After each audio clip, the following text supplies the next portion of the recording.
10 taon ng sakripisyo, itinapon sa isang iglap para sa isang mas batang babae. Habang nagluluto ako ng paborito niyang adobo para sa aming anibersaryo, ang inihain ni Ricardo sa akin ay papeles ng annulment. Akala nila ay nanalo na sila. Akala nila ay isa lamang akong basahan na pwedeng tapakan. Ngunit hindi nila alam, hawak ko ang mitya ng kanilang pagbagsak. Sino ang tunay na nagmamay-ari ng Luzon Finance? Handa na ba kayong makita ang pagluhod ng isang traidor? Isabel, pirmahan mo na ang annulment papers na ito. Buntis si Nicole at hindi ko hahayaang isilang ang magiging tagapagmana ko sa isang amang nakatali pa rin sa isang walang silibi at tumatandang may bahay na katulad mo. Ang boses ni Ricardo ay kasing lamig ng hanging nanggagaling sa aircon ng kanilang malawak na sala. Walang bahid ng pag-aalinlangan, walang bakas ng kahit katiting na awa. Sa mga kamay ni Isabel, dahan-dahang nanginig ang kristal na baso ng mamahaling alak na kanina pa niya tinititigan habang naghihintay sa pagdating ng asawa. Sa ibabaw ng lamesa, ang mga paboritong putahe ni Ricardo na niluto ni Isabel ng halos 5 oras ay unti-unti nang nagsesebo, tila nakikiramay sa namamatay na sigla ng kanilang tahanan. 10 taon. 10 taon niyang tinalikuran ng kanyang karera sa mundo ng finance, ang kanyang katalinuhan sa numero, at ang kanyang sariling mga pangarap para lamang maging anino sa likod ng tagumpay ng Luzon Finance, ang kumpanyang siya rin naman ang bumuo sa simula. Sa tabi ni Ricardo, nakatayo ang isang batang babaeng halos kalahati lang ng edad ni Isabel. Si Nicole. Nakasuot ito ng pulang bestida na tila isang lantad na deklarasyon ng digmaan sa gitna ng selebrasyon ng kanilang ika-10 anibersaryo. Ang paraan ng pagkapit ni Nicole sa braso ni Ricardo ay pag-aari. Isang uri ng pagmamalaki na tila ba ang bawat hibla ng pagkatao ni Isabel ay wala ng halaga. Naramdaman ni Isabel ang unti-unting pagpanaw ng init sa kanyang mga daliri. Ang basong hawak niya ay dahan-dahang dumulas, bumagsak sa makapal na karpet nang walang anumang ingay ng pagkabasag. Ngunit ang pagtapon ng pulang likido ay tila sariwang dugo na kumalat sa paanan ng kanyang asawa. Hindi makapagsalita si Isabel. Ang kanyang lalamunan ay tila punong-puno ng tuyong buhangin. Mahapdi at nakakasakal. Ang bawat tibok ng kanyang puso ay naging isang mabigat na hampas sa kanyang dibdib. Isang paalala na ang lahat ng kanyang sakripisyo ay itinuring lamang na basura. Tumingin siya kay Ricardo, naghahanap ng kahit isang sulyap ng pagsisisi, ngunit ang tanging nakita niya ay ang pagmamadali at pagkasuklam. Tila ba ang babaeng kaharap nito ay hindi ang parehong babae na nagbenta ng mga alahas ng sariling ina para lamang may maipuhunan sila sa unang opisina ng kumpanya. Narinig ang tunog ng mabibigat na hakbang mula sa hagdanan. Si Doña Aurora, ang kanyang biyenan, ay pababa na taglay ang nakasanayang mapagmataas na mukha. Hindi man lang ito tumingin sa direksyon ng tumapon na alak o sa namumutlang mukha ni Isabel. Sa halip, lumapit ito kay Nicole at hinawakan ang kamay ng dalaga nang may lambing na kailanman ay hindi naranasan ni Isabel sa loob ng 1 dekada. Sinabi ni Doña Aurora na sa wakas ay magkakaroon na rin sila ng tunay na apo, isang tagapagmanang may dugong bughaw at hindi galing sa isang pamilyang wala namang pangalan. Ang bawat salita ng matanda ay tila mga latigo na humahagupit sa likod ni Isabel, binabalatan ng kanyang dangal hanggang sa wala nang matira, kundi ang hapdi. Napansin ni Isabel ang maliit na detalye sa suot ni Nicole, isang kwintas na brilyante. Iyon ang kwintas na ipinangako ni Ricardo na ibibigay sa kanya ngayong gabi bilang tanda ng kanilang matibay na pagsasama. Ang merienda ng panunuya ay nakahain na sa harap niya at ang lahat ng kanyang pagmamahal ay naging pait na lumalaslas sa kanyang dila. Wala siyang inilabas na luha. Ang sakit na nararamdaman niya ay masyadong malalim para sa isang simpleng pag-iyak. Ito ay isang uri ng pagkawasak na nagpapatigas sa kaluluwa.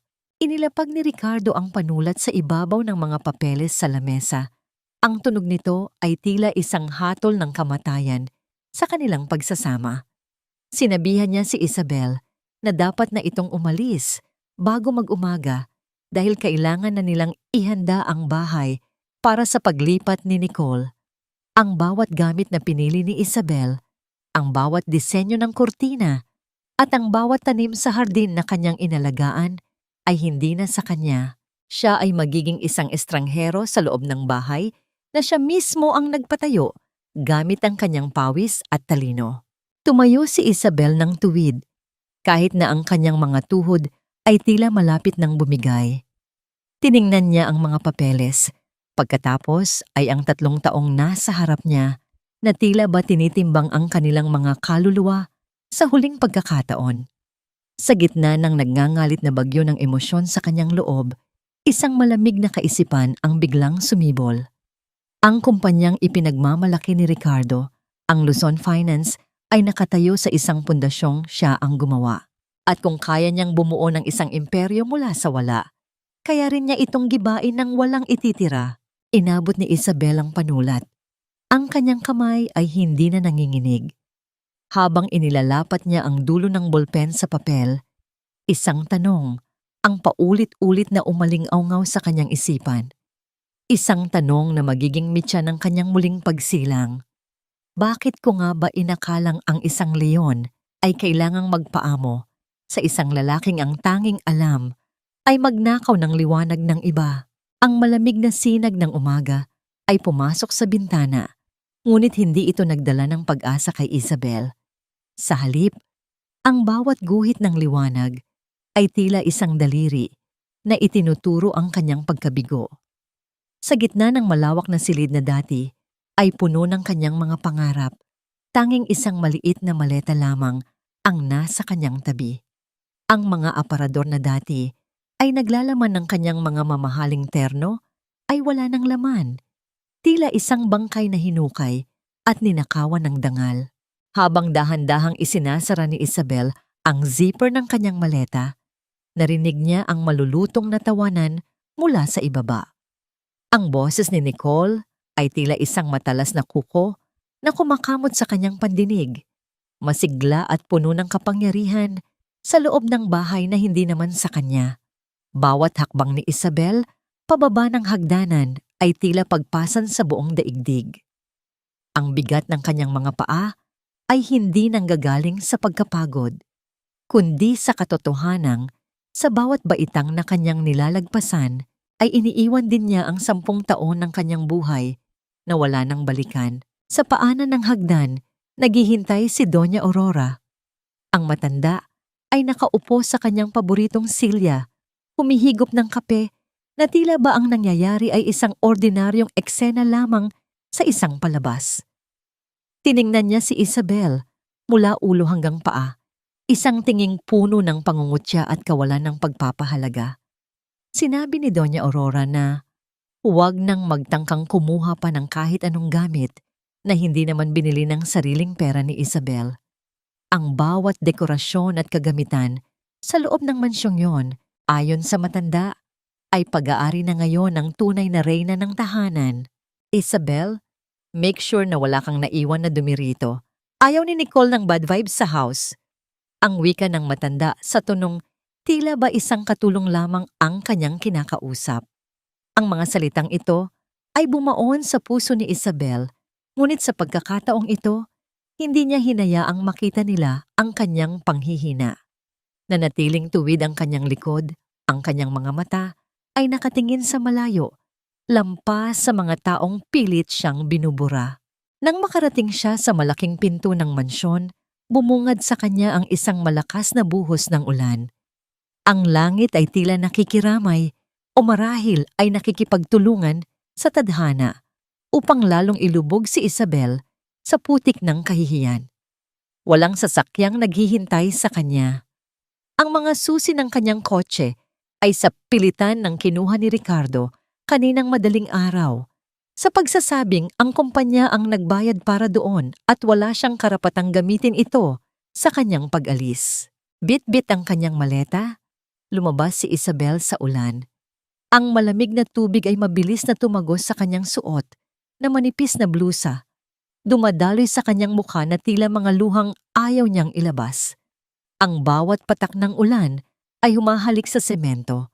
Lumilikha ng malamig na usok sa paligid ng kanyang mga paa habang naglalakad siya palabas ng subdivision. Ang mga gwardiya sa gate, na dati ay yumuyukod sa kanya ng may paggalang, ay tumitingin na ngayon sa kanya ng may halong awa at bulong-bulungan. Ang balita ng kanyang pagpapatalsik ay mabilis na kumalat. Tila isang apoy na tumutupok sa kanyang natitirang dangal. Pagkaraan ng mahabang oras ng paglalakad sa gilid ng highway, basang-basa at nanginginig sa ginaw, narating ni Isabel ang isang maliit at lumang apartment sa dulo ng isang masikip na eskinita sa Sampaloc. Ito ang tanging ari-arian na hindi alam ni Ricardo. Isang maliit na unit na minana niya sa kanyang lola at nanatiling nakasara sa loob ng maraming taon. Ang amoy ng alikabok at kalumaan ay sumalubong sa kanya. Ngunit sa paningin ni Isabel, ang bafong ito ay mas mabango pa kaysa sa mansyong puno ng kataksilan. Inilapag niya ang kanyang maleta sa sahig. Naupo siya sa isang lumang silya, hinahayaan ang kanyang basang buhok na pumatak sa kanyang mga balikat. Sa katahimikan ng maliit na silid, tanging ang tunog ng ulan sa bubong na yari sa yero ang maririnig, isang mabilis at walang tigil na ritmo na tila ba isang paalala ng oras na nawala. Ngunit sa gitna ng kadiliman, kinuha ni Isabel ang kanyang laptop mula sa maleta. Ang screen nito ay nagbigay ng isang asul na liwanag sa kanyang mukha. Isang liwanag na nagmula sa mundo ng finance na dati niyang pinagharian. Binuksan niya ang isang folder na may password. Ang bawat numero, bawat graph, at bawat transaksyon na kanyang itinatago sa loob ng maraming taon ay muling nabuhay sa kanyang paningin. Ang kanyang mga daliri, na dati ay sanay sa paghawak ng sandok at pag-aayos ng mga bulaklak, ay mabilis na sumayaw sa keyboard. Ang talino na pilit niyang itinago upang hindi malampasan ang kanyang asawa ay muling nag-alab. Kinuha niya ang kanyang lumang cellphone, isang device na matagal na niyang hindi ginagamit. May isang contact doon na tanging siya lamang ang nakakaalam. Sa bawat pagring, ang tibok ng kanyang puso ay sumasabay sa takbo ng mga numero sa screen. Nang sa wakas ay may sumagot sa kabilang linya, ang boses ni Isabel ay hindi na ang boses ng isang sawing may bahay. Ito ay boses ng isang mangangaso. Handa na ang lahat. Gisingin mo na ang Phoenix. Simulan na nating bilhin ang mga anino ni Ricardo. 10 taon akong naging anino, ngunit ang anino ang nagbibigay ng hugis sa liwanag. Ngayong wala na ang liwanag, oras na para ang anino naman ang maghari. Sa loob ng masikip na silid sa Sampaloc, ang tanging nagbibigay ng liwanag ay ang asul na kislap mula sa laptop ni Isabel. Ang hangin ay mabigat sa amoy ng lumang papel at alikabok, ngunit para sa kanya, ito ang amoy ng kalayaan. Tinitigan niya ang kanyang kaliwang kamay. Mayroon pang maputing marka sa kanyang daliri kung saan dati ay nakasuot ang kanyang wedding ring, isang permanenteng paalala ng isang pangakong napako at isang buhay na kinalimutan. Sumagi sa kanyang gunita ang nakaraan, 10 taon na ang nakalilipas. Noong mga panahong ang Luzon Finance ay isa lamang maliit na opisina na may 2 mesa at isang baradong banyo. Naalala ni Isabel ang gabing halos mawalan na sila ng pag-asa dahil sa isang pagkakamali ni Ricardo sa pag-compute ng mga buwis. Nakita niya ang asawa na nakasubsob sa mesa, umiiyak at handa ng sumuko. Sa halip na matulog, nanatiling gising si Isabel sa loob ng 48 oras. Inayos niya ang bawat numero, muling binuo ang financial model at gumawa ng paraan upang makalusot sila sa butas ng karayom. Nang dumating ang tagumpay, hinalikan siya ni Ricardo at sinabing siya ang kanyang lucky charm. Ngunit sa paglipas ng mga taon, ang lucky charm ay naging isang dekorasyon na lamang at kalaunan ay naging isang pasanin. Kinuha ni Ricardo ang lahat ng papuri, lahat ng parangal at lahat ng kapangyarihan habang si Isabel ay dahan-dahang itinulak sa kusina upang magluto ng hapunan at mag-ayos ng mga kurtina. Isang malalim na buntong hininga ang kumawala sa dibdib ni Isabel. Ang bawat sakripisyo niya ay tila mga butil ng buhangin na tinangay ng malakas na alon ng kataksilan. Ngunit may isang bagay na hindi alam ni Ricardo. Sa bawat dokumentong nilagdaan nito, si Isabel ang bumuo ng mga estratehiya sa likod nito. Alam niya ang bawat kahinaan ng kumpanya, bawat madilim na sulok ng kanilang mga account, at bawat taong maaaring bilhin ang katapatan. Samantala, sa loob ng marangyang opisina ng Luzon Finance, ang kapaligiran ay kabaligtaran ng katahimikan ni Isabel. Si Ricardo ay abalang naghahanap sa kanyang mga drawer, ang kanyang mukha ay namumula sa galit at pagkalito. Nakatayo sa gilid si Nicole, pilit na nag-aayos ng kanyang buhok habang sinusubukang pakalmahin ng lalaki. Nasaan na ang Black Ledger, Nicole? Sinabi ko sa iyo na ihanda mo ang lahat para sa merger sa susunod na linggo. Ang bulyaw ni Ricardo. Ang tunog ng kanyang kamao na humahampas sa mesa ay umaling-awngaw sa buong silid na naging sanhi ng pagtalon ni Nicole sa gulat. Hindi ko alam, Ricardo. Akala ko ay nasa vault iyon. Tinanong ko ang mga sekretary, pero sabi nila si Isabel lang daw ang humahawak ng susi ng kumpidensyal na archive. Sagot ni Nicole sa tinig na tila malapit ng maiyak. Biglang natigilan si Ricardo. Ang malamig na katotohanan ay dahan-dahang gumapang sa kanyang batok. 10 taon siyang umasa kay Isabel para sa lahat ng mahahalagang detalye. Alam ni Isabel kung kailan dapat magbayad ng utang, kung sino ang dapat suyuin na investor, at kung nasaan ang bawat sentimo ng kanilang pondo.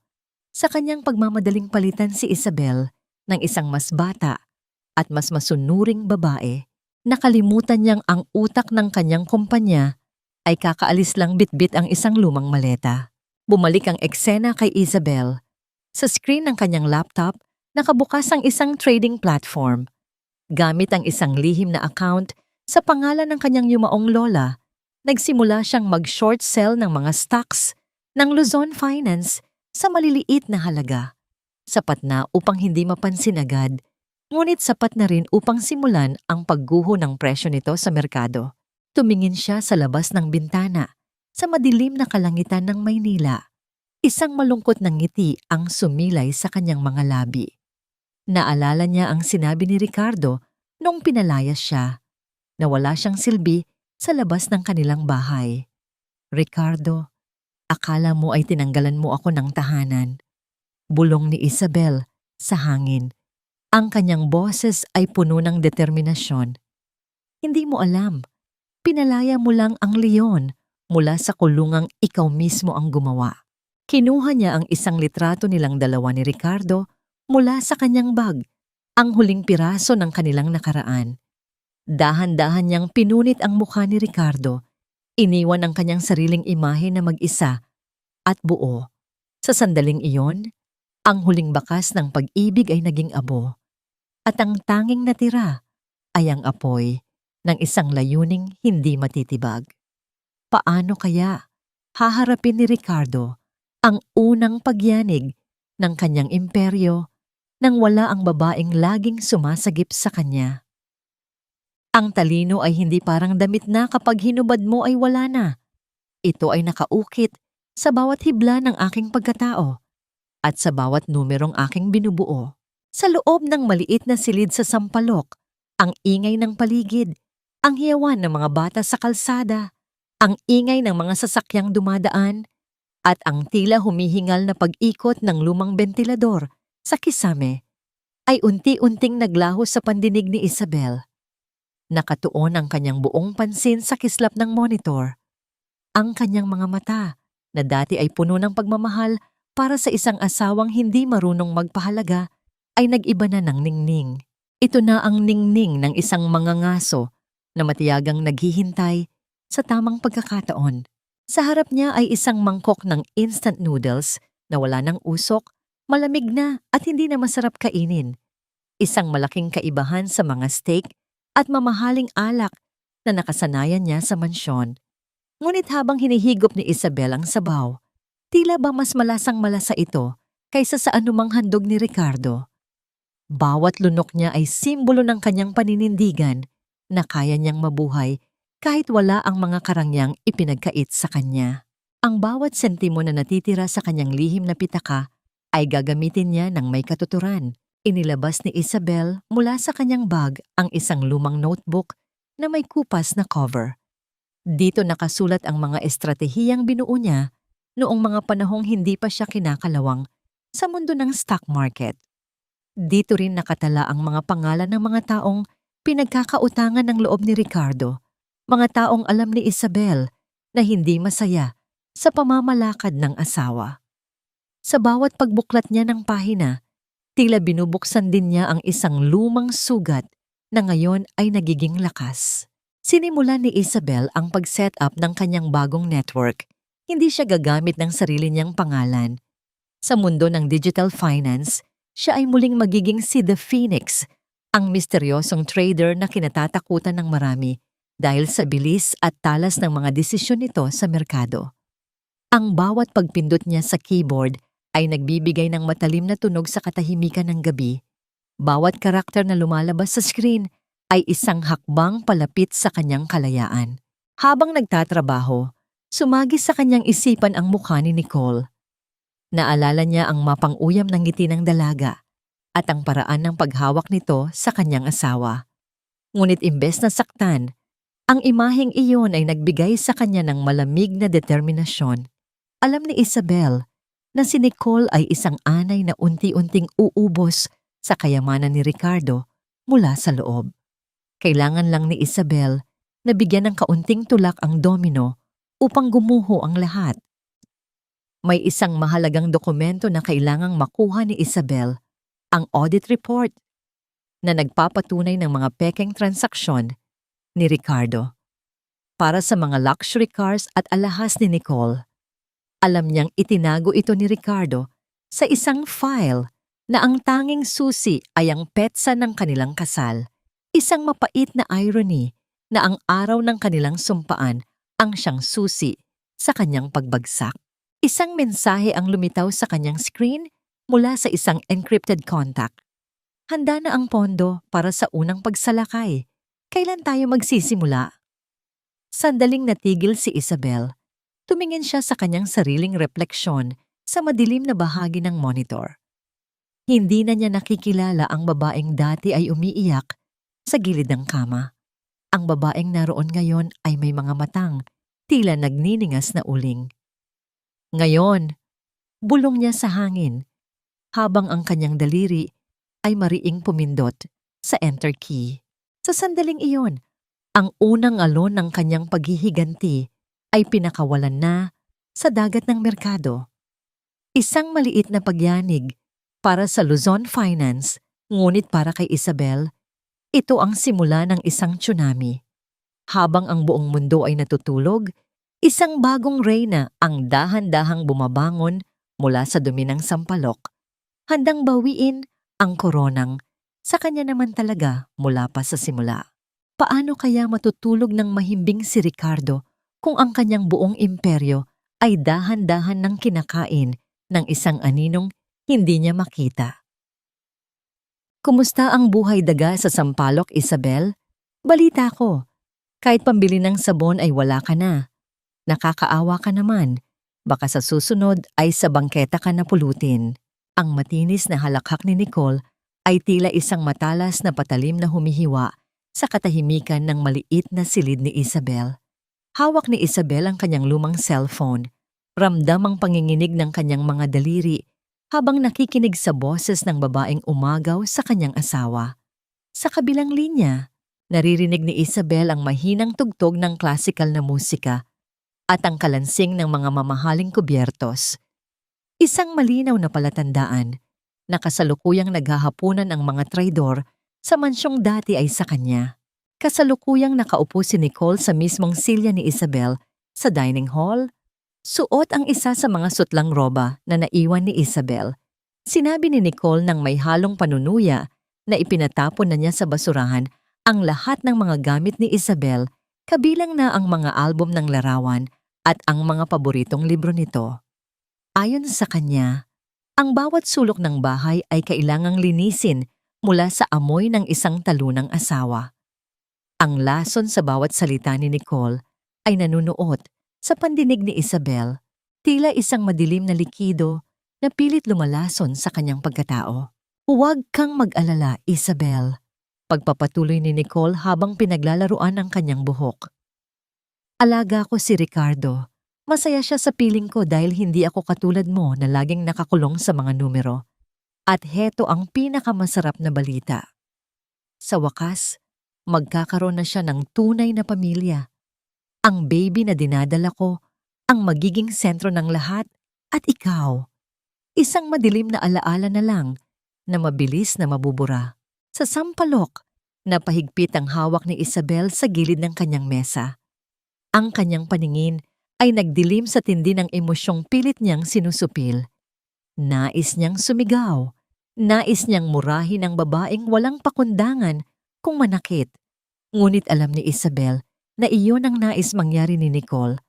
Ang makita siyang hapo at talunan sa halip na sumabog. Huminga ng malalim si Isabel. Pinakinggan niya ang bawat insulto bilang isang gasolina na magpapanatili sa apoy ng kanyang determinasyon. Isang mabilis na hakbang ang narinig ni Isabel sa background ng tawag, sinundan ng boses ni Ricardo na tinatawag si Nicole ng may lambing. Ang boses na yon, na dati ay bumubulong ng pag-ibig sa kanyang pandinig, ay masakit pa ring pakinggan kahit na alam niyang wala na itong katotohanan. Binaba ni Nicole ang telepono nang hindi man lang naghihintay ng sagot. Iniwan si Isabel sa gitna ng isang nakabibinging katahimikan. Binitawan ni Isabel ang cellphone sa ibabaw ng kama. Tumayo siya at lumapit sa maliit na lababo upang hugasan ang kanyang mukha. Ang tubig na dumampi sa kanyang balat ay malamig, ngunit ang kanyang dugo ay kumukulo. Tiningnan niya ang kanyang refleksyon sa basag na salamin. Nakita niya ang isang babaeng sugatan? Oo, ngunit nakita rin niya ang isang babaeng wala nang takot mawalan. Bumalik siya sa kanyang laptop. Sa gitna ng kanyang galit, isang bagong balita ang lumabas sa financial news portal. Ang Luzon Finance ay nagpaplano ng isang malaking investment sa isang real estate project sa Cavite. Isang proyektong alam ni Isabel na puno ng panganib at posibleng isang front lamang para sa ilegal na gawain ni Ricardo. Isang mapait na ngiti ang sumilay sa kanyang mga labi.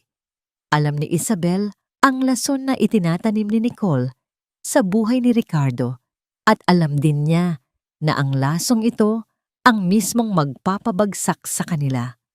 Ang pekeng pagbubuntis na ipinagmamalaki ni Nicole ay isang sugal na tiyak na may katapat na kabayaran. Magpakasaya ka sa trono mo, Nicole, bulong ni Isabel, habang ang kanyang mga mata ay nakatitig sa graph ng stocks na unti-unti nang nagpapakita ng irregularidad. Dahil ang tronong inagaw mo ay gawa lamang sa baraha. Isang malakas na ihip ko lang, guguho ang lahat sa paanan ko. Ngunit sa likod ng kanyang katapangan, may isang lihim na tanong na pilit bumabagabag sa kanya. Hanggang kailan kayang tiisin ni Isabel ang ganitong uri ng sakit bago siya tuluyang lamunin ng dilim ng paghihiganti? Ang isang kahoy ay madaling mabali, ngunit ang isang bigkis ng mga patpat ay may lakas na kayang dumaing sa harap ng bagyo. Naglalakad si Isabel sa ilalim ng matinding sikat ng araw sa gilid ng Quiapo, kung saan ang amoy ng usok ng mga sasakyan at ang halimuyak ng mga bulaklak sa tapat ng simbahan ay nagahalo sa hangin. Ang init ng semento ay tumatagos sa manipis na suwelas ng kanyang lumang tsinelas, ngunit hindi niya ito pinapansin. Mayroon siyang pakay na mas mahalaga kaysa sa kanyang sariling kaginhawaan. Sa dulo ng isang makitid na bangketa, nakita niya ang isang lalaking may katandaan na nakaupo sa isang maliit na bangko habang naglilinis ng mga sapatos. Siya si Mang Tonyo. Sa loob ng 5 taon, Siya ang naging pinakamapagkakatiwalaang messenger ng Luzon Finance. Siya ang nakakaalam ng bawat pasikot-sikot ng mga dokumento, bawat opisina ng mga investor, at bawat lihim na mensaheng ipinapadala ni Ricardo. Ngunit noong nakaraang buwan, tinanggal siya sa trabaho nang walang anumang benepisyo dahil lamang sa aksidente niyang narinig ang isang usapan ni Ricardo at Nicole tungkol sa paglilipat ng pondo sa ibang bansa. Nang makita ni Mang Tonyo si Isabel, ang kanyang mga mata ay nanlaki sa gulat. Agad siyang tumayo at mabilis na pinunasan ang kanyang maruming kamay sa kanyang pantalon. Ang paggalang sa kanyang mga mata ay hindi nagbago. Kahit na ang babaeng nasa harap niya ay hindi na ang marangyang asawa ng kanyang dating amo. Ma'am Isabel, kayo nga ba talaga yan? Bakit kayo narito sa ganitong lugar? Ang tanong ni Mang Tonyo sa tinig na puno ng pag-aalala. Ang boses niya ay nanginginig. Tila hindi makapaniwala na ang babaeng dati ay nagbibigay sa kanya ng bonus tuwing Pasko ay naroon. Kasama niya sa initan. Ngumiti si Isabel, isang ngiting may halong pait at pag-asa. Inaya niya si Mang Tonyo sa isang malapit na karinderya. Umorder siya ng 2 tasa ng mainit na kape at ilang pirasong pandesal.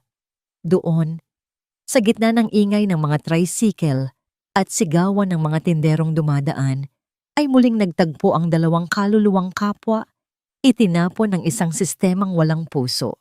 Habang pinaghahati ni Isabel ang pandesal, dahan-dahan niyang kinuwento kay Mang Tonyo ang nangyari sa kanya. Hindi niya itinago ang kanyang pagkatalo, ngunit mas binigyang diin niya ang kanyang planong pagbawi. Nakita ni Isabel ang pag-igting ng panga ni Mang Tonyo habang nakikinig. Ang galit ng matanda para sa sarili niyang sinapit ay naging mas matindi nang malaman ang ginawa ni Ricardo sa asawa nito. Ma'am, hindi lang ako ang tinanggal, bulong ni Mang Tonyo habang nakatingin sa kanyang tasa ng kape. Si Mr. Bautista mula sa accounting, si Aling Nena na head ng janitorial, at maging ang 3 batang analyst na kinuha niyo noon. Lahat kami, pinalitan ng mga bataan ni Nicole, mga taong walang alam sa trabaho, basta malakas lang kay Ma'am Nicole. Naramdaman ni Isabel ang isang kislap ng pag-asa. Hindi siya nag-iisa, mayroong isang hukbo ng mga pinagkaitan na naghihintay lamang ng isang pinuno. Ang bawat pangalang binanggit ni Mang Tonyo ay mga taong may sariling hinanakit at, higit sa lahat, mga taong may hawak na piraso ng katotohanan tungkol sa mga maling gawain sa loob ng Luzon Finance. Sa sandaling iyon, kinuha ni Mang Tonyo ang isang lumang supot mula sa kanyang bulsa. Sa loob nito ay may isang maliit na flash drive na nakabalot sa plastic. Inilapit niya ito kay Isabel nang may pag-iingat. Tila ba ito ay isang banal na relikya? Bago ako lumabas ng building noong huling araw ko, may isang envelope na iniwan si Mr. Bautista sa mesa ko. Sabi niya, ibigay ko raw ito sa inyo kapag nahanap ko kayo. Hindi ko alam ang laman niyan, ma'am. Pero sabi niya, ito raw ang magsisilbing susi sa pintong hindi kailanman mabubuksan ni Ricardo. Ang wika ni Mang Tonyo. Naramdaman ni Isabel ang mabilis na pagtibok ng kanyang puso. Ang bigat ng maliit na gamit sa kanyang palad ay tila mas mabigat pa kaysa sa kanyang buong maleta. Ito ang simula ng kanyang alyansa. Ang mga taong itinuring na maliit at walang halaga. Ni Ricardo ang siyang magiging mga anay na uubos sa kanyang pundasyon. Nagpaalam si Isabel kay Mang Tonyo nang may panibagong lakas. Habang naglalakad siya pabalik sa Sampaloc, ang ingay ng lungsod ay tila naging isang musika ng digmaan sa kanyang pandinig. Alam niya na ang bawat hakbang niya ay sinusubaybayan na ng mga anino ng nakaraan. Ngunit nang makarating siya sa tapat ng kanyang apartment, napansin niya ang isang itim na sasakyan na nakaparada sa dilim. Isang lalaking nakasuit ang lumabas at lumapit sa kanya. Ang lalaking ito ay hindi galing kay Ricardo, ngunit ang titig nito ay nagpapahiwatig na mayroon itong dalang balita na maaring magpabago sa takbo ng lahat. Sino ang lalaking ito At paano niya nalaman ang lihim na lungga ni Isabel? Ang bawat numero ay may kwento, at ang bawat kwentong itinatago sa dilim ay tiyak na hahanap ng paraan upang masilayan ang liwanag. Napatigil si Isabel sa tapat ng madilim na pasilyo ng kanyang apartment. Ang malamig na hangin galing sa kalsada ay tila nanunuot sa kanyang balat habang nakatitig sa lalaking nakatayo sa tabi ng itim na sasakyan. Ang anino nito ay mahaba at tila bumabalot sa maliit na espasyong namamagitan sa kanila. Sa loob ng ilang segundo, tanging ang tunog ng malalayong busina ng mga sasakyan at ang mahinang pagpatak ng tubig mula sa isang tumatagas na tubo sa itaas ang bumabasag sa katahimikan. Ma'am Isabel, huwag kayong matakot. Ako ito, si Mateo. Ang wika ng lalaki habang dahan-dahang humahakbang patungo sa liwanag ng isang aandap-andap na bumbilya. Nakaramdam ng kaunting ginhawa si Isabel nang makilala ang mukha nito. Si Mateo ay isa sa mga pinakamagaling na IT specialist na personal niyang kinuha noon para sa Luzon Finance. Si Mateo ang lalaking tahimik ngunit tapat, ang lalaking hindi marunong magsinungaling sa harap ng mga code at data. Tulad ni Mang Tonyo, baka sa mukha ni Mateo ang pagod at ang bigat ng kawalan ng katarungan. Sinabi nito na matapos ang sapilitang pagpapaalis kay Isabel, naging impyerno ang kumpanya dahil sa mga imposibleng utos ni Nicole na walang basehan sa teknolohiya at seguridad. Pumasok sila sa loob ng maliit na silid ni Isabel. Doon, sa ilalim ng malamig na liwanag ng kanyang laptop, isinalpak ni Isabel ang flash drive na ibinigay ni Mang Tonyo. Ang tunog ng pag-ikot ng processor ng computer ay tila isang mabilis na tibok ng puso sa loob ng tahimik na silid. Nang bumukas ang mga file, bumungad sa kanila ang isang listahan ng mga transaksyong hindi dumaan sa tamang proseso. Mga ghost projects sa Cavite na nagkakahalaga ng daan-daang milyong piso. Ito ang hinahanap ni Ricardo, ma'am ni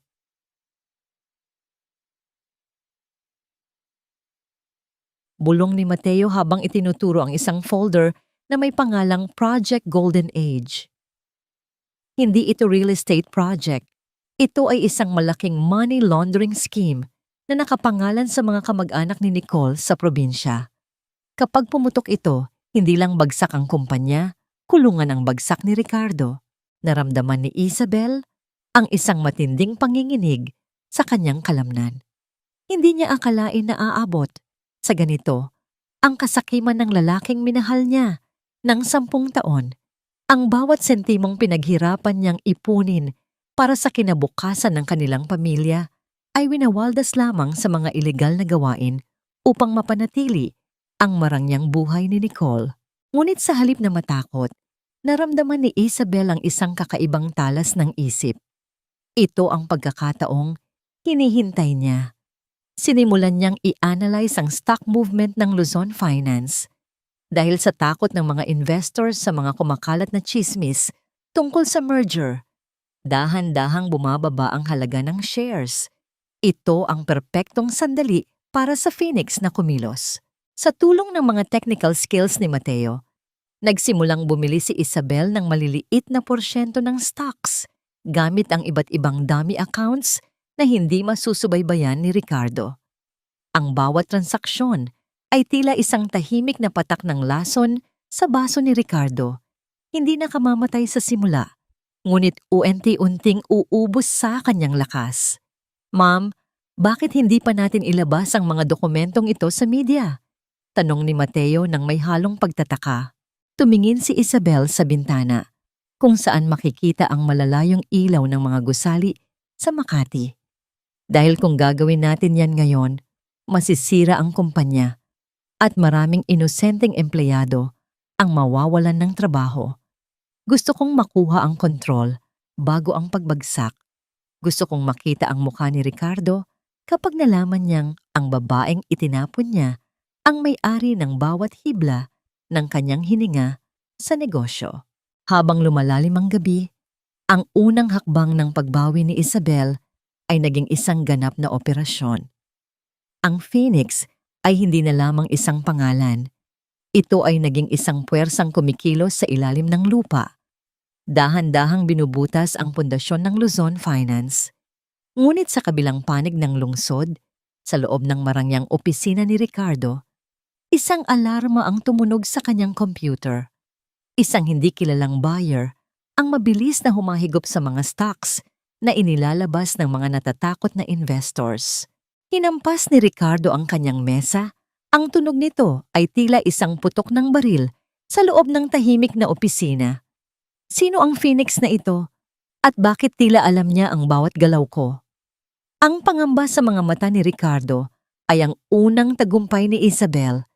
Ngunit isang mensahe mula sa isang hindi kilalang numero ang biglang dumating sa cellphone ni Isabel. Alam ko kung nasaan ka, Phoenix. Mag-ingat ka sa iyong nilalaro. Napatigil ang paghinga ni Isabel. Hindi pa siya tapos sa kanyang unang hakbang, ngunit tila may isa pang kalaban na mas mabilis kaysa sa kanya. Ang pinakamalaking pagkakamali ng isang magnanakaw ay ang maniwala na ang kanyang ninakaw ay kanya na habang buhay, habang ang tunay na nagmamay-ari ay naghihintay lamang sa dilim. Nakatitig si Isabel sa screen ng kanyang cellphone. Ang liwanag nito ay tila tumutusok sa kanyang mga mata sa gitna ng kadiliman ng silid. Ang mensaheng nanggaling sa hindi kilalang numero ay tila isang malamig na kamay na humahawak sa kanyang leeg. Alam ko kung nasaan ka, Phoenix. Mag-ingat ka sa iyong nilalaro. Naramdaman ni Isabel ang mabilis na pagdaloy ng kaba sa kanyang dibdib. Ang bawat tibok ng kanyang puso ay tila isang tambol na nagbababala ng panganib. Ngunit sa halip na magtago, mas lalong humigpit ang kanyang hawak sa telepono. Hindi siya pwedeng tumalikod ngayon. Ang bawat hakbang na kanyang ginawa mula nang lumabas siya sa mansyon ay para sa sandaling ito. Samantala, sa loob ng marangyang opisina ng Luzon Finance, ang hangin ay mabigat sa tensyon. Ang amoy ng mamahaling pabango ni Nicole ay humahalo sa amoy ng sigarilyong kanina pa hinihitit ni Ricardo. Nakatayo si Nicole sa harap ng malaking salamin. Pinagmamasdan ang kanyang sarili habang hinahaplos ang kanyang tiyan na wala pa namang bakas ng paglaki. Ngunit ang kanyang muka ay hindi kakikitaan ng saya. Puno ito ng pagkainis dahil sa hindi pagpansin ni Ricardo sa kanyang mga hiling. Ricardo, kailangan natin ng dagdag na pondo para sa renovation ng nursery at gusto ko yung interior designer na kinuha ni Doña Sofia. Ang wika ni Nicole sa tonong tila naguutos. Huwag mong sabihing nagtitipid ka na naman. Para ito sa anak natin, sa magiging tagapagmana mo. Hindi sumagot si Ricardo. Nakatitig lamang siya sa kanyang computer screen, pinapanood ang bawat paggalaw ng stocks ng kumpanya. Ang presyo ng shares ay tila isang pasyenteng naghihingalo, tumataas ng bahagya, ngunit mabilis na bumabagsak sa bawat oras. Ang misteryosong buyer na tinatawag na Phoenix ay tila may walang hanggang pondo. Hinihigop ang bawat piraso ng kumpanyang dahan-dahan nang bumibitaw ang mga investors. Nicole, tumahimik ka muna. Hindi mo ba nakikita? May sumasabotahe sa atin. Ang bulyaw ni Ricardo. Ang tunog ng kanyang boses ay tila isang pagputok ng kanyon sa loob ng tahimik na silid. Ang Project Golden Age ay gipit na. Ang mga bangko ay nagsisimula ng magtanong tungkol sa mga dokumentong hindi ko mahanap. At kung hindi natin mahahanap ang Black Ledger na nawala, kasabay ni Isabel, lahat tayo ay babagsak sa kangkungan. Nang marinig ang pangalan ni Isabel, sumilay ang isang mapait na ngiti sa mga labi ni Nicole. Lumapit siya kay Ricardo at inilapat ang kanyang mga kamay sa balikat ng lalaki. Isang kilos na tila nagbibigay ng ginhawa, ngunit puno ng lason. Sinabi ni Nicole na hindi dapat intindihin si Isabel dahil isa lamang itong pasahang itinapon. Ngunit sa kaibuturan ng kanyang puso, naramdaman din ni Nicole ang isang uri ng takot na hindi niya maipaliwanag. Isang takot na ang babaeng binaliwala nila ay ang mismong dambuhalang lalamon sa kanila. Bumalik ang eksena sa sampalok. Sa tulong ni Mateo, sinimulan ni Isabel na bakasin kung saan nanggaling ang nananakot na mensahe. Ang bawat linya ng code na tinitingnan ni Mateo ay tila isang maze na walang katapusan. Ngunit isang bagay ang naging malinaw. Ang signal ay nanggaling sa loob mismo ng gusali ng Luzon Finance. Ma'am, may nagmamasid sa atin mula sa loob. Bulong ni Mateo, ang kanyang boses ay puno ng pangamba. At hindi ito si Ricardo. Ang taong ito ay mas bihasa sa pagtatago ng bakas. Naramdaman ni Isabel ang isang kakaibang pakiramdam. Mayroon pa bang ibang taong may galit kay Ricardo? O baka naman ang alyansa na kanyang binuo ay mayroon ng lamat? Tiningnan niya ang flash drive na ibinigay ni Mang Tonyo. Doon, nakita niya ang isang file na hindi niya napansin kanina. Isa itong confidential na payroll list. Isang listahan ng mga taong binabayaran ni Ricardo upang manahimik. At sa gitna ng mga pangalan, nakita ni Isabel ang isang pamilyar na pangalan na nagpabilis sa kanyang paghinga. Isang taong itinuring niyang kaibigan, isang taong naging saksi sa kanyang mga paghihirap, ay isa pala sa mga tumatanggap ng dugo mula sa kumpanya upang manatiling nakapikit ang mga mata. Ang kataksilan ay hindi lamang pala nagmula sa kanyang asawa, kundi pati na rin sa mga taong inaakala niyang kakampi niya. Sa sandaling iyon, isang malakas na katok ang narinig sa pintuan ng kanyang unit. Ang tunog ay hindi nagmamadali, ngunit bawat pagtama ng kamao sa kahoy ay tila isang banta. Nagkatinginan sina Isabel at Mateo. Dahan-dahang tumayo si Isabel. Kinuha ang isang mabigat na florera sa gilid at lumapit sa pinto.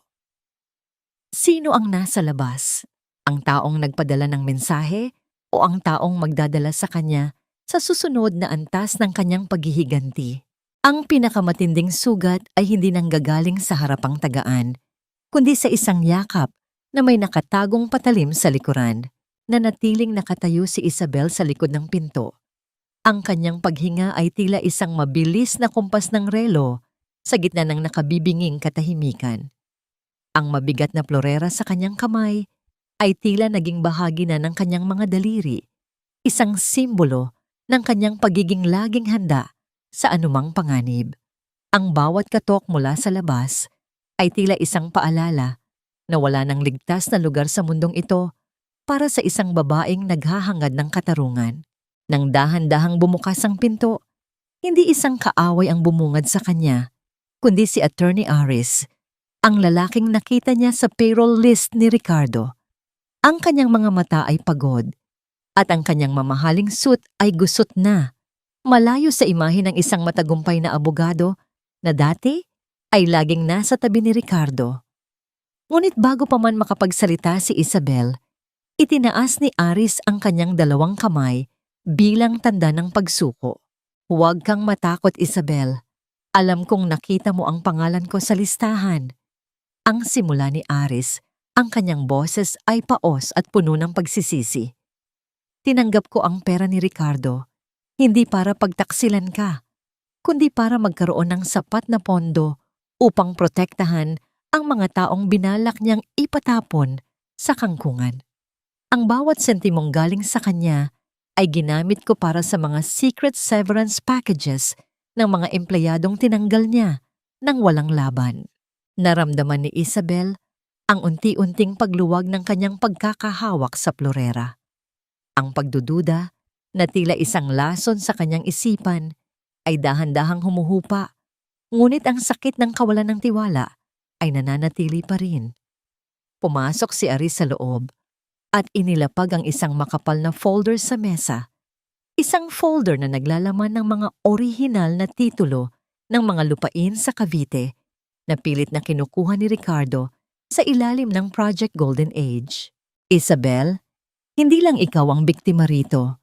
Pagpapatuloy ni Aris habang nakatingin sa mga mata ni Isabel. Ang kumpanyang binuo niyo ay naging isang dambuhalang linta na sumisip-sip sa buhay ng mga maliliit na tao. At ngayon, si Nicole ang may hawak ng renda.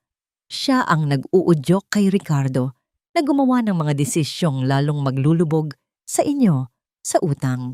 Sa gitna ng usapang ito, isang golden moment ang naganap. Nakita ni Isabel ang kanyang sariling refleksyon sa ibabaw ng makintab na mesa. Isang babaeng may mga mata na tila malalim na dagat, payapa sa labas, ngunit may nagngangalit na bagyo sa ilalim. Inabot niya ang isang basong tubig at dahan-dahang uminom. Isang simpleng kilos na tila nagbabalik sa kanya sa kanyang pagkatao bago ang lahat ng gulo. Napagtanto niya na sa kabila ng lahat ng dumi ng mundo ng negosyo, mayroon pa ring mga taong tulad ni Aris na pumipili sa tama, kahit na kailangan nilang magsuot ng maskara ng kataksilan. Samantala, sa loob ng mansyon, ang tensyon sa pagitan ni Ricardo at Nicole ay umabot na sa sukdulan. Ang ingay ng mga gamit na ibinabato ni Nicole ay umalingaw-ngaw sa buong bahay, tila isang serye ng maliliit na pagsabog sa gitna ng gabi. Galit si Nicole dahil hindi maibigay ni Ricardo ang hinihingi niyang luho para sa kanyang nalalapit na kaarawan. Ang pagmamahalan na dati ay tila apoy na nagbabaga ay naging isang abo na lamang na hinihipan ng hangin ng kasakiman. "Wala ka ng silbi, Ricardo!" Ang sigaw ni Nicole. Ang kanyang muka ay tila isang maskara ng galit. "Kung hindi mo kayang ibigay ang gusto ko, baka mas mabuti pang humanap ako ng taong kayang gawin yun.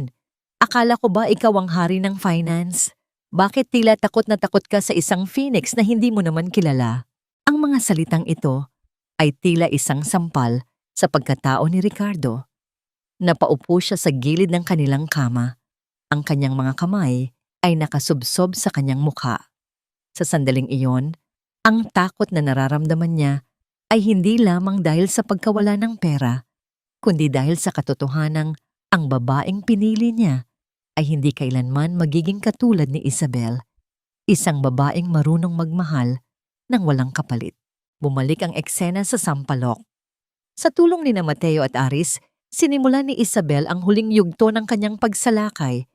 Ang bawat piraso ng ebidensya ay handa na, at ang bawat dummy account ay puno na ng bala ng mga stocks. Ngunit sa gitna ng kanilang paghahanda, isang tawag ang dumating sa cellphone ni Isabel mula sa isang ospital. "Ma'am Isabel, ito po ang San Lorenzo Medical Center. Ang inyo pong ina ay itinakbo rito.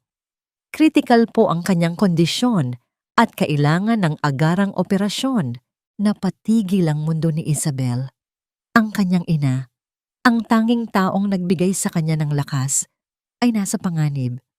At ang lalong nagpabilis sa tibok ng kanyang puso ay ang katotohanang tanging si Ricardo lamang ang may kontrol sa health insurance at mga pondo ng kanyang pamilya na sadyang ipinapris nito. Isang mapait na nangiti ang sumilay sa dilim. Alam ni Isabel na ito ay hindi isang aksidente. Ito ay isang bitag upang pilitin siyang lumabas sa kanyang pinagtataguan. Paano pipiliin ni Isabel ang pagitan ng kanyang paghihiganti at ang buhay ng kanyang minamahal na ina? Amatanak, pera lang ang kailangan para mabuhay ang nanay mo, Isabel. Isang pirma mo lang ang katapat nito at lahat ng bill sa ospital na ito ay mawawala na parang bula. Ang boses ni Doña Aurora ay kasing tulis ng karayom na itinusok sa ugat ng kanyang ina. Nakatayo ang matanda sa lobby ng ospital, suot ang kanyang mamahaling alahas na tila kumikinang sa gitna ng paghihirap ni Isabel. Sa likod ng glass window ng intensive care unit, nakikita ni Isabel ang kanyang nanay Maring, ang babaeng nagkayod kalabaw upang mapag-aral siya, ang babaeng tanging naging sandigan niya nang talikuran siya ng lahat. Ang puting kumot na bumabalot sa matanda ay tila isang babala ng kamatayan, at ang bawat mabagal na pag-akyat baba ng dibdib nito ay nakadepende sa mga makinang dahan-dahang pinapatay ng kawalan ng pondo. Naramdaman ni Isabel ang unti-unting paghina ng kanyang mga tuhod. Ang bawat hakbang ng mga nurse at doktor sa pasilyo ay tila mga yabag ng paparating na hatol. Ang amoy ng alkohol at gamot ay sumasakal sa kanya, nagpapaalala na sa mundong ito, ang buhay ay may katumbas na halaga sa bangko. Sinabihan siya ng hospital administrator na ang health insurance na nakapangalan sa Luzon Finance ay binawi na ni Ricardo at ang bawat minuto ng pananatili ng kanyang ina sa ICU ay nagdaragdag ng halagang hindi kayang bayaran ng isang taong nakatira sa Sampaloc. Bakit niyo ginagawa ito? Ang tanong ni Isabel. Ang kanyang boses ay tila isang pabulong na daing. Ang kanyang lalamunan ay masakit.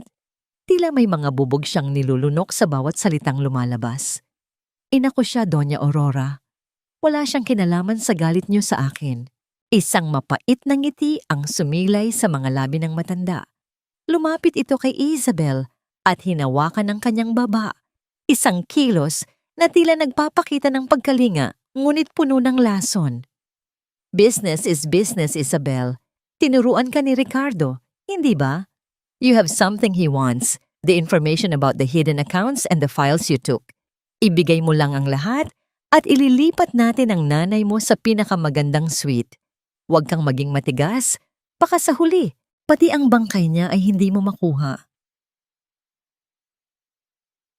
Sa sandaling iyon, ang golden moment ay naganap ng hawakan ni Isabel ang malamig na kamay ng kanyang ina sa pamamagitan ng salamin. Isang maliit na haplos na hindi nararamdaman ng matanda, ngunit nagbigay kay Isabel ng isang uri ng lakas na hindi nanggagaling sa galit, kundi sa pag-ibig. Napagtanto niya na ang katarungang ipinaglalaban niya ay walang silbi kung kapalit nito ay ang buhay ng taong nagbigay sa kanya ng hininga. Ngunit alam din niya na kapag sumuko siya ngayon, habang buhay na silang magiging alipin ng kasamaan ni Ricardo, bumalik siya kay Mateo at Aris na naghihintay sa labas ng ospital. Ang mga mata ni Mateo ay puno ng pag-aalala, habang si Aris ay tila may binubunot na solusyon mula sa kanyang kumpidensyal na network. Sinabi ni Aris na may isang paraan upang makakuha ng pondo nang hindi ginagamit ang Phoenix account, ngunit ito ay nangangahulugan ng pagsusugal sa huling pondo ni Isabel na inilaan para sa final takeover. Gawin niyo. Ang utos ni Isabel, ang kanyang mga mata, ay nanunumbalik ang ningning ng isang reyna. Iligtas niyo ang nanay ko, pero siguraduhin niyo rin na ang bawat sentimong ibabayad natin sa ospital na ito ay magmumula sa mga personal na secret dividends ni Ricardo na hindi niya alam na na-access na natin. Isang mapait na laro ng chess ang naganap sa loob ng sumunod na 2 oras. Habang kampante si Doña Aurora sa lobby, lingid sa kanyang kaalaman na ang bawat pag-swipe ng card para sa deposito ng operasyon ay galing sa sariling bank account ni Ricardo na binutas na nina Mateo at Aris. Ang perang pilit na ipinagkait ni Ricardo ay siya ring gagamitin upang iligtas ang buhay ng biyenang binaliwala niya. Nang matanggap ng ospital ang kumpirmasyon ng bayad, namutla si Doña Aurora. Isang tawag mula kay Ricardo ang bumulaga sa kanya. Mama, may nagnanakaw sa personal savings ko. Halos 5 milyon ang nawala sa loob lang ng 1 minuto. Napatingin si Doña Aurora kay Isabel na ngayon ay mahinahon nang nakaupo sa bench. Walang bakas ng takot, tanging isang malamig na determinasyon. Tumingin si Isabel sa matanda at dahan-dahang tumayo. Doña Aurora, ang perang pambayad sa operasyon ng nanay ko ay galing na sa bulsa ng anak niyo. Ang wika ni Isabel sa tonong tila nagkukwento lamang ng panahon. Hindi niyo ako kailangang takutin dahil sa bawat oras na sinusubukan niyo akong apakan, mas lalo ko lang napapatunayan na ang buong buhay niyo ay hawak ko na sa aking mga palad. Ngunit sa gitna ng tagumpay na ito, isang masamang balita ang dumating mula sa monitor ng ICU. Ang ritmo ng makinang nagbibilang ng hininga ng kanyang ina ay biglang bumilis, lumilikha ng isang kaguluhan sa loob ng silid. Ang mga nurse ay mabilis na tumakbo patungo sa kama ng kanyang nanay Maring. Isabel, ang nanay mo, ang sigaw ni Mateo. Napatigil ang puso ni Isabel. Sa likod ng tagumpay laban sa pera, Tila ang tadhana naman ang humahamon sa kanya. Ma'am, itigil na natin ang operasyon. Ang katawan ni Nanay Maring ay hindi na tumatanggap ng anesthesia at ang kanyang puso ay dahan-dahan ng sumusuko sa gitna ng laban. Ang mga salitang iyon mula sa doktor ay tila isang malakas na sampal na nagpabingi sa buong mundo ni Isabel. Nakatayo siya sa gitna ng malamig na pasilyo ng ospital. Ang kanyang mga kamay ay nakadikit sa malamig na salamin ng ICU habang pinapanood ang kaguluhan sa loob. Ang bawat mabilis na paggalaw ng mga nurse, ang pag-akyat baba ng mga balikat ng doktor na nagsasagawa ng CPR at ang nakatutulig na katahimikan ng kanyang sariling puso ay tila isang malupit na biro ng tadhana.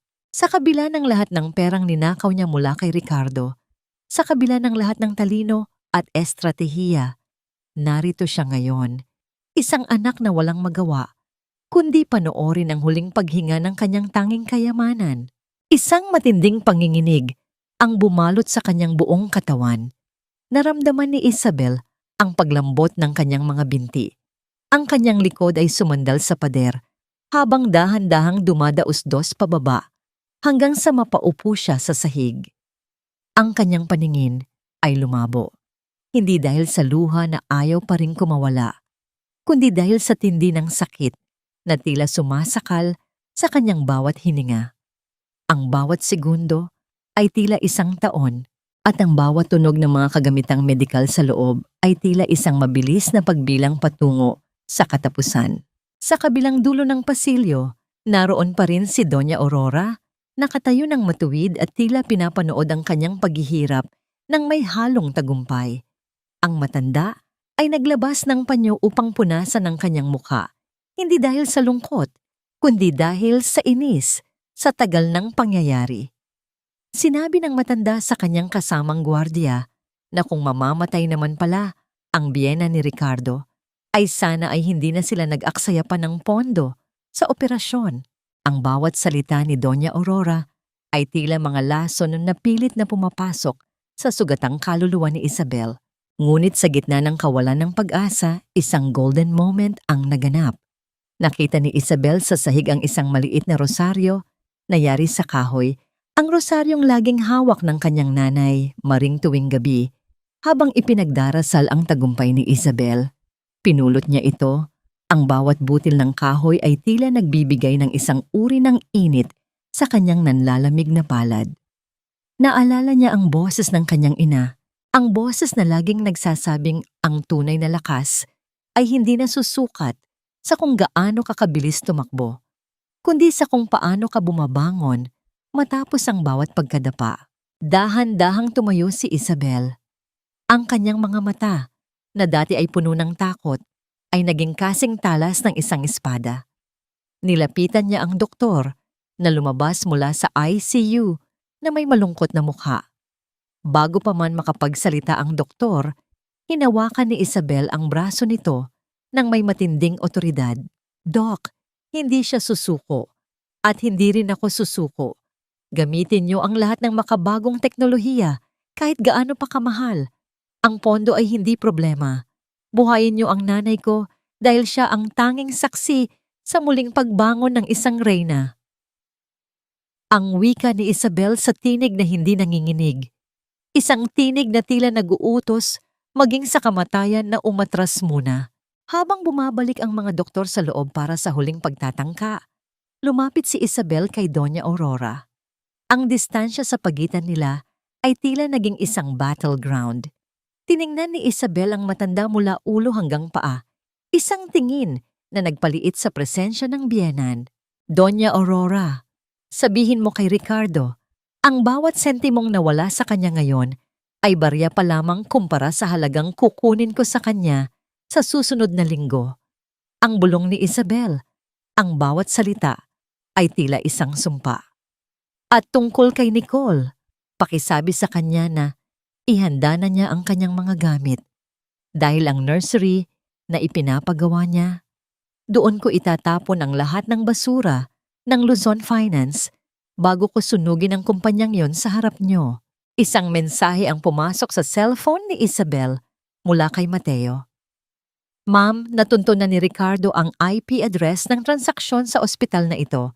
Papunta na siya riyan kasama ang mga abogado at pulis. Kailangan na nating umalis. Napatigil si Isabel.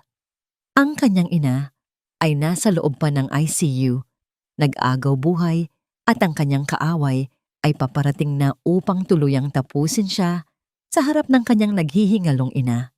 Bakit sa tuwing nananalo si Isabel sa isang laban, tila may mas malaking dambuhala na naghihintay sa susunod na kanto? Paano niya poprotektahan ang kanyang nanay kung ang katarungan ay tila laging nakapanig sa mga may kapangyarihan? Iposas niyo ang babaeng yan. Ninakawan niya ako ng milyon-milyong piso at hindi ko hahayaang makatakas siya matapos niyang bastusin ang pangalan ko. Ang boses ni Ricardo ay umalingaw-ngaw sa tahimik na pasilyo ng ospital, tila isang kulog na bumasag sa huling kapayapaang pinanghahawakan ni Isabel. Pumasok si Ricardo kasama ang 2 pulis at isang lalaking nakabarong na mukhang abogado ng kumpanya. Sa likod nila, nakasunod si Nicole na may hawak na panyo sa kanyang ilong, tila nandidiri sa amoy ng pampublikong pasilidad. Ang bawat mabigat na hakbang ng mga pulis sa makintab na sahig ay tila mga huling segundo ng kalayaan ni Isabel. Nakatayo si Isabel sa tapat ng pinto ng ICU.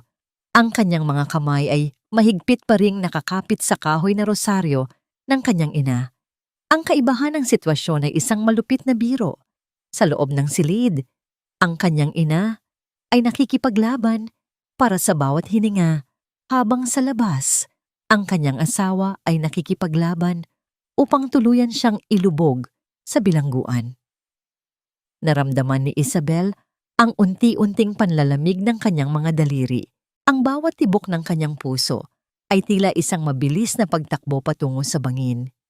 Ngunit sa halip na tumakbo o magmakaawa, nanatili siyang nakatayo ng tuwid. Ang kanyang mga mata ay diretsong nakatingin sa nagngangalit na mukha ni Ricardo. Ricardo, sa gitna ng pag-aagaw buhay ng nanay ko, ito ba talaga ang inuuna mo? Ang tanong ni Isabel. Ang kanyang boses ay mahinahon, ngunit may talim na tila humihiwa sa hangin. Ang perang kinuha ko ay kakarampot lamang kumpara sa 10 taong pinagtrabahuhan ko na hindi mo binayaran. Ninakaw ko ba ang sarili kong pawis?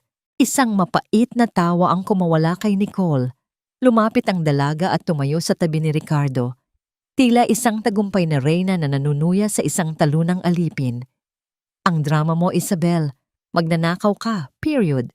At ang mga taong katulad mo ay dapat lang na mabulok sa kulungan para hindi na makapanira ng buhay ng ibang tao. Look at you. Pati ang nanay mo ginagamit mong dahilan para sa mga ilegal na gawain mo. Lalapit na sana ang isang pulis upang hawakan ang braso ni Isabel nang biglang lumitaw si Attorney Aris mula sa kabilang panig ng pasilyo. May hawak siyang mga papeles at ang kanyang mukha ay hindi kakikitaan ng anumang takot. Huminto ang pulis nang itaas ni Aris ang kanyang kamay. Sandali lang, officers, ang wika ni Aris sa tonong pununo ng otoridad. Ang transaksyong tinutukoy ni Mr. Ricardo ay hindi isang nakaw na pondo. Ito ay isang pre-authorized transfer mula sa isang joint contingency fund na may pirma ni Isabel bilang co-founder ng kumpanya. At kung itutuloy niyo ang pag-aresto, kailangang sagutin muna ni Mr. Ricardo kung bakit meron siyang mga hindi idinedeklarang accounts sa labas ng bansa na konektado sa Project Golden Age. Natigilan si Ricardo. Ang kanyang mukha na dati ay namumula sa galit ay biglang namutla. Tumingin siya sa kanyang abogado, ngunit ang huli ay nakayuko lamang. Tila hindi rin inaasahan ang biglaang pagbaligtad ng sitwasyon. Ang golden moment ay naganap nang magtama ang paningin ni na Isabel at Ricardo. Sa loob ng ilang segundo, nakita ni Isabel ang takot sa mga mata ng lalaking dati ay itinuturing niyang mundo. Napagtanto niya na ang kapangyarihan ni Ricardo ay tila isang bahay na yari sa baraha. Isang malakas na ihip lang ng katotohanan, guguho ang lahat. Ngunit sa gitna ng tensyong ito, Bumukas ang pinto ng ICU. Lumabas ang doktor na may hawak na clipboard. Ang kanyang mukha ay seryoso at walang emosyon. Tumahimik ang lahat. Ang bawat hininga ay tila naging isang mabigat na pasanin habang naghihintay sa hatol ng tadhana. Sino ang kamag-anak ni Patient Maring? Ang tanong ng doktor. Agad na lumapit si Isabel, binaliwala ang mga pulis at ang kanyang asawa. Ako po, Doc. Kumusta po ang nanay ko? Huminga ng malalim ang doktor bago nagsalita. Ang operasyon ay naging matagumpay sa ngayon, ngunit meron kaming natuklasang isang bagay na hindi namin inaasahan. Ang toxin sa kanyang katawan. Hindi ito nanggaling sa natural na sakit. Mukhang may nagbigay sa kanya ng maling gamot sa loob ng mahabang panahon bago siya itinakbo rito. Naramdaman ni Isabel ang isang matinding dagundong sa kanyang isipan. Dahan-dahan siyang lumingon kay Doña Aurora na kanina pa nakatayo sa dilim ng pasilyo. Ang matanda ay biglang umiwas ng tingin. Ang kanyang mga kamay ay nanginginig habang hawak ang kanyang bag. Anong ibig mong sabihin, Doc? Ang tanong ni Isabel. Ang kanyang boses ay tila isang babala ng paparating na tsunami.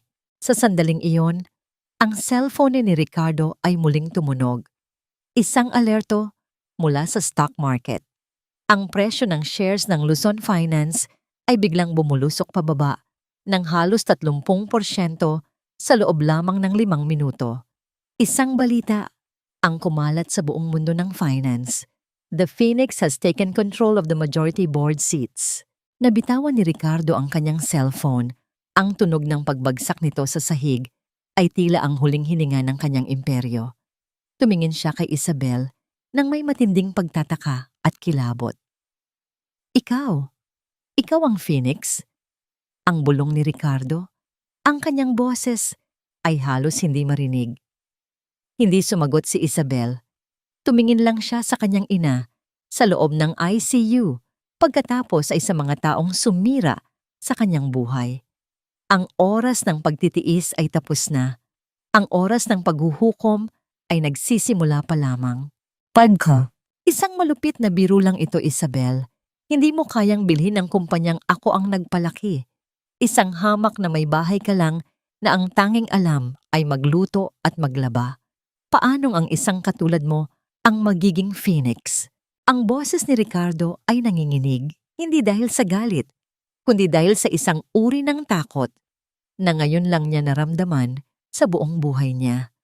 Nakatayo siya sa gitna ng pasilyo ng ospital, ang kanyang mga kamay ay nakakuyom habang tinitingnan ang kanyang asawa na tila ba nakakita siya ng isang multo mula sa kinalimutang libingan.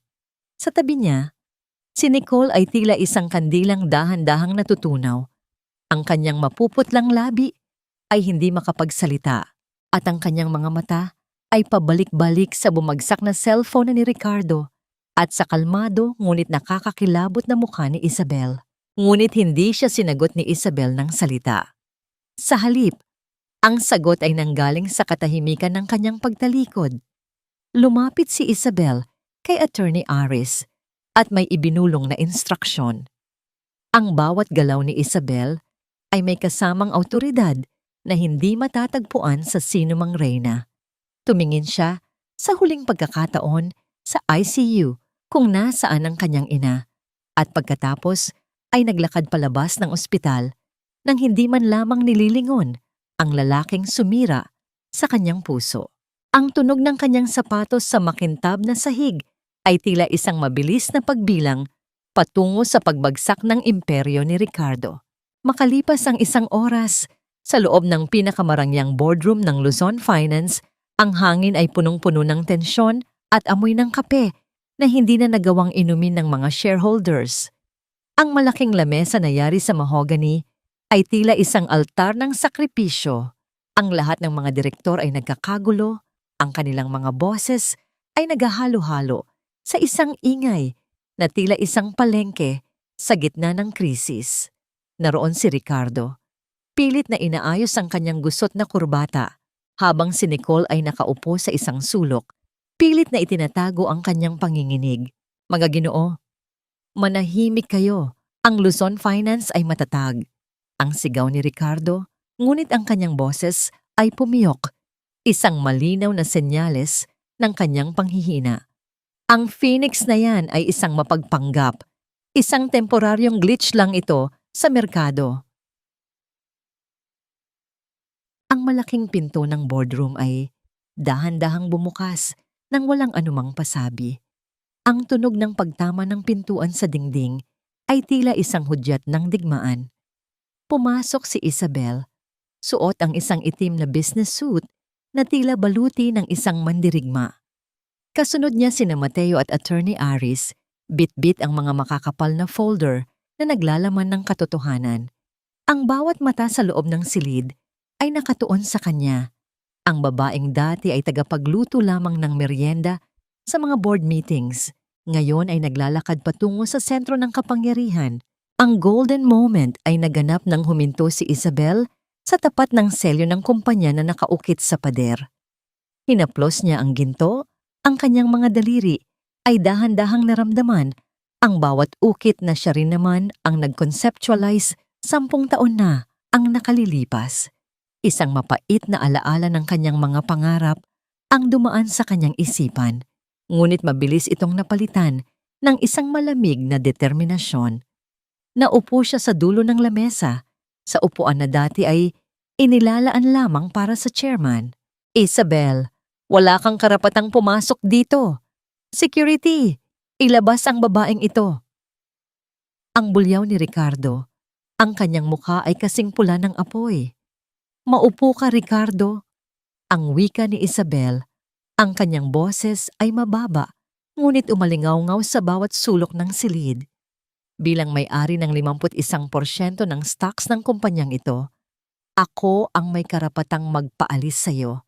At sa puntong ito, ikaw na lang ang estranghero sa loob ng kwartong ito. Inilapag ni Aris ang mga dokumento sa harap ng mga shareholders. Ang bawat pahina ay nagpapakita ng ebidensya ng Project Golden Age, ang money laundering, ang mga pekeng transaksyon at ang lason na dahan-dahang pumatay sa reputasyon ng Luzon Finance. Ang mga bulong-bulungan ng mga shareholders ay naging isang malakas na sigaw ng galit laban kay Ricardo. Hindi lang iyan. Pagpapatuloy ni Isabel habang nakatingin ng diretso sa mga mata ni Nicole na ngayon ay umiiyak na sa takot. Mayroon din kaming ebidensya ng sabwatan sa pagitan niyo ng iyong ina, Ricardo, upang lasunin ang aking nanay gamit ang mga gamot na bawal sa kanya para lamang makuha ang aking mga share na nasa pangalan niya. Ang bawat patak ng lason na ibinigay niyo sa kanya ay may katumbas na taon sa bilangguan. Nabitawan ni Ricardo ang kanyang panulat. Ang kanyang buong mundo ay tila isang tore ni Babel na gumuho sa isang iglap. Tumingin siya sa paligid, naghahanap ng kakampi, ngunit maging ang kanyang sariling ina na si Doña Aurora ay nakatungo na lamang sa isang sulok, tila tinakwil na ang sariling anak upang iligtas ang sarili. Ito na ang katapusan ng iyong paghahari, Ricardo. Ang wika ni Isabel habang dahan-dahang tumatayo. I object to your position as CEO at sa bisa ng aking kapangyarihan bilang majority shareholder, tinatanggal kita sa posisyon, epektibo sa segundong ito. Isang nakabibinging katahimikan ang bumalot sa boardroom. Ang bawat hininga ni Ricardo ay tila isang pagsisikap na mabuhay sa gitna ng pagkakalunod. Ngunit, bago pa man siya makasagot, ang mga pintuan ay muling bumukas at sa pagkakataong ito, ang mga pumasok ay hindi na mga abogado, kundi mga operatiba ng National Bureau of Investigation. Mr. Ricardo Lopez, you are under arrest for plunder, money laundering, and attempted murder. Ang wika ng opisyal. Sa gitna ng kaguluhan, habang kinakabitan ng posa si Ricardo, isang tanong ang lumitaw sa isip ng lahat. Paano nagawa ng isang pusong basag na maging isang bakal na kukuha ng lahat ng katarungan? Ngunit bago pa man madala si Ricardo sa labas, lumingon siya kay Isabel at may isinigaw na huling banta na nagpahinto sa lahat. Akala mo ba tapos na ito, Isabel? Hindi mo alam kung sino ang tunay na nasa likod ng Project Golden Age. Papatayin ka rin nila. Sino ang dambuhalang nasa likod ni Ricardo? At handa ba si Isabel na harapin ang isang kaaway na mas malakas kaysa sa kanyang asawa? Ang bawat reyna ay may korona, ngunit ang koronang galing sa dugo at luha ay laging may matulis na tinik na nakabaon sa noo ng mga mapanlinlang. Ang ingay ng mga yabag ng mga operatiba ng NBI ay tila isang mabilis na marcha ng kamatayan sa pandinig ni Ricardo. Habang hinihila siya palabas ng boardroom, ang kanyang mga mata ay pilit na bumabalik kay Isabel. Ang babaeng dati ay tila isang maamong pusa na ngayon ay naging isang dambuhalang lalamon sa kanyang buong pagkatao. Ang bawat sulyap ng mga shareholders ay puno ng pagkasuklam at ang bawat bulong ng mga dating empleyado ay tila mga tibo na bumabaon sa kanyang balat. Bitawan niyo ako. Hindi niyo ba alam kung sino ako? Ang huling pagsisigaw ni Ricardo bago siya tuluyang isinakay sa elevator. Ang tunog ng pagsasara ng pintong bakal ay tila ang huling hininga ng kanyang kalayaan. Sa loob ng boardroom, naiwan si Nicole na nakaluhod sa sahig. Ang kanyang mga luha ay nagmantsa sa kanyang makapal na make-up. Tila isang maskara na dahan-dahang nagbabakbak. Humahagulgol siya, pilit na humahawak sa laylayan ng suit ni Isabel. Sa pagkakataong ito, wala na ang matapang na Nicole na nang-uuyam sa sampalok. Ang naroon na lamang ay isang batang babaeng takot na takot sa dilim na siya rin naman ang gumawa. Isabel, please, maawa ka sa akin. Buntis ako, Isabel. Alalahanin mo ang magiging anak ni Ricardo. Huwag mo akong itapon sa kulungan. Ang pagmamakaawa ni Nicole, ang kanyang boses ay nanginginig at puno ng kawalan ng pag-asa. Huminto si Isabel at dahan-dahang tumingin sa ibaba. Ang golden moment ay naganap nang kumuha siya ng isang puting sobre mula sa kanyang folder. Dahan-dahan niyang binitiwan ang sobre sa harap ni Nicole. Ang pagbagsak ng papel sa sahig ay tila isang hatol na walang hanggan. Nicole, alam nating dalawa na ang batang sinasabi mo ay kasing peke ng pagmamahal mo kay Ricardo. Ang wika ni Isabel sa tonong kasing lamig ng yelo. Hawak ko ang medical records mo mula sa klinika sa probinsya. Hindi ka kailanman nagbuntis. Ginamit mo lang ang kasinungalingang yan para makuha ang tiwala ni Doña Aurora at ang pera ni Ricardo. At ngayon, pati ang kasinungalingang yan ay kukunin ko sa iyo. Natigilan si Nicole. Ang kanyang mga mata ay nanlaki sa tindi ng kahihiyan. Tumingin siya kay Doña Aurora na nasa gilid, ngunit ang matanda ay lumapit sa kanya at binigyan siya ng isang malakas na sampal na umalingaw-ngaw sa buong silid. Ang tunog ng palad na tumama sa pisngi ay tila isang huling hudyat ng pagtatapos ng kanilang alyansa. Hayop ka! Niloko mo kami! Ang sigaw ni Doña Aurora, bago ito bumagsak sa upuan, humihingal at hawak ang kanyang dibdib. Ngunit sa pagkakataong ito, hindi lumapit si Isabel upang tulungan ang matanda. Hinayaan niyang maramdaman nito ang bigat ng sarili nitong kasamaan.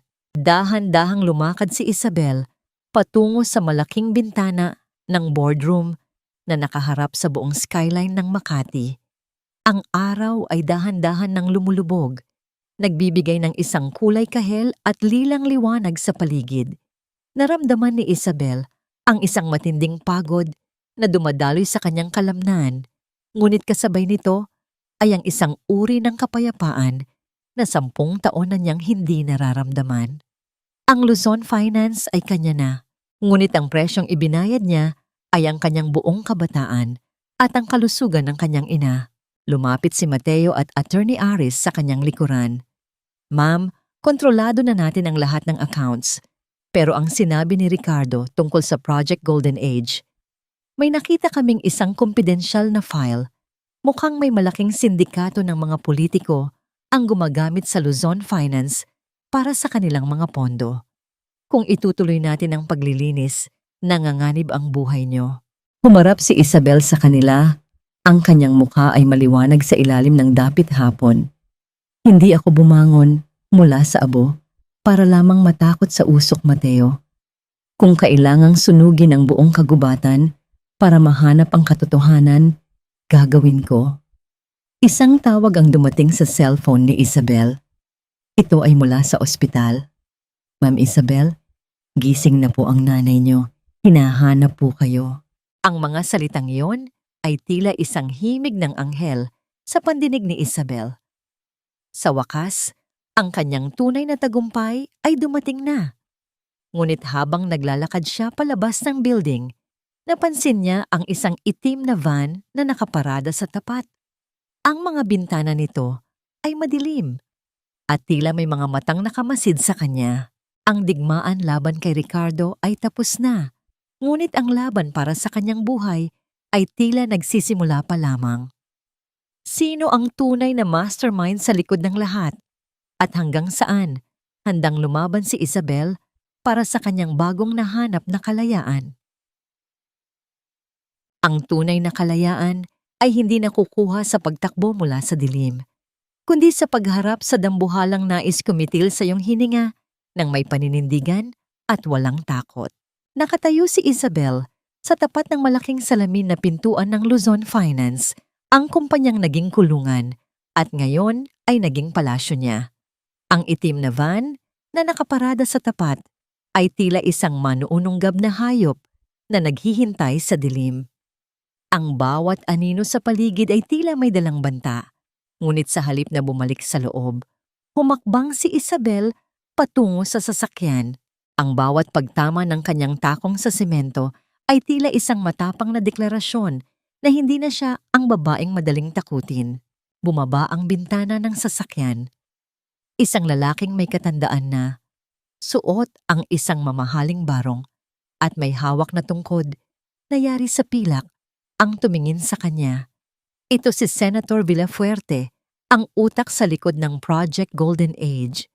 Ang kanyang mga mata ay tila sa isang buwaya, malamig, mapanghusga at puno ng panganib. Sinabi ng senador na malaki ang utang na loob ni Ricardo sa kanya at ang pagbagsak ni Ricardo ay nangangahulugan ng pagkawala ng kanyang mga pondo. Matalino ka, Isabel, ang wika ng senador sa boses na tila isang mahinang bulong ngunit may bigat ng isang hatol. Ngunit ang talino ay walang halaga kung ang iyong buhay ay magtatapos sa isang madilim na eskinita. Ibalik mo ang mga files at hahayaan kitang pamunuan ang kumpanyang ito ng payapa. Huwag mong tularan si Ricardo na naging matakaw. Isang matamis ngunit malamig na ngiti ang isinagot ni Isabel.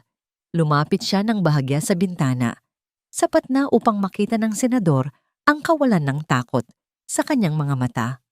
Senador, bago pa man ako lumabas ng building na ito, ang lahat ng ebidensya ng Project Golden Age ay naipadala na sa isang secure cloud server na kontrolado ng 3 magkakaibang international news agencies.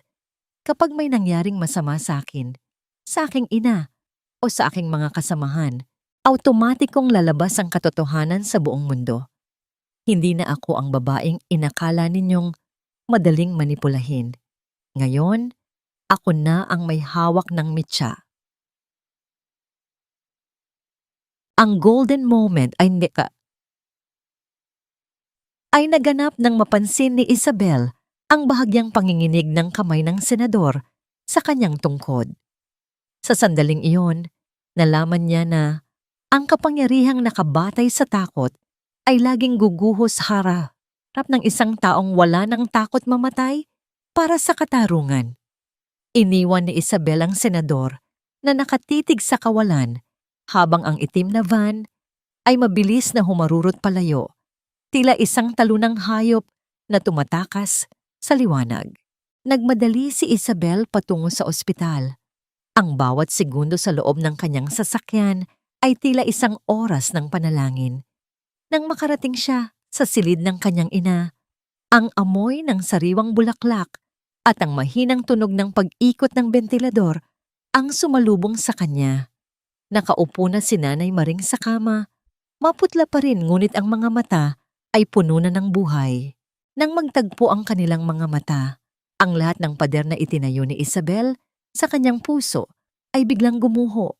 Tumakbo siya patungo sa kanyang ina at isinubsob ang kanyang mukha sa mga palad nito.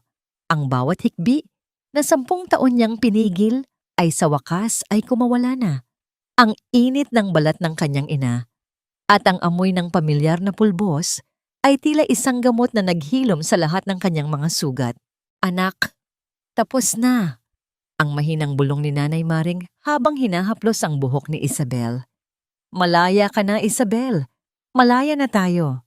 Sa kabilang dulo ng lungsod, sa loob ng isang madilim at masikip na selda, nakaupo si Ricardo sa sahig. Ang kanyang mamahaling suit ay punit-punit na at ang kanyang mukha ay puno ng pasa mula sa pakikipag-away sa ibang mga preso para sa isang pirasong tinapay. Wala na si Nicole, wala na ang kanyang ina, at wala na ang kanyang yaman. Ang tanging kasama niya ay ang mga anino ng kanyang mga kasalanan. Narinig niya ang balita sa radyo tungkol sa paghirang kay Isabel bilang bagong Woman of the Year sa mundo ng negosyo. Isang malakas na sigaw ng pagsisisi ang kumawala sa kanyang bibig.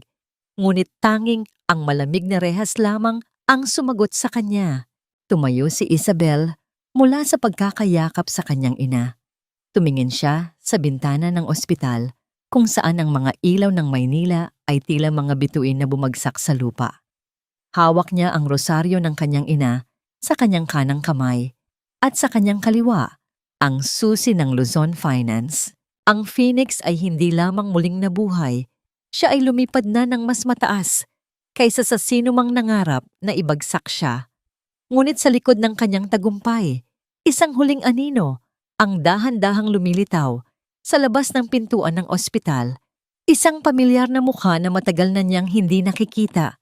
Dala ang isang lihim na maaring magbukas ng isa pang kabanata ng kanyang buhay.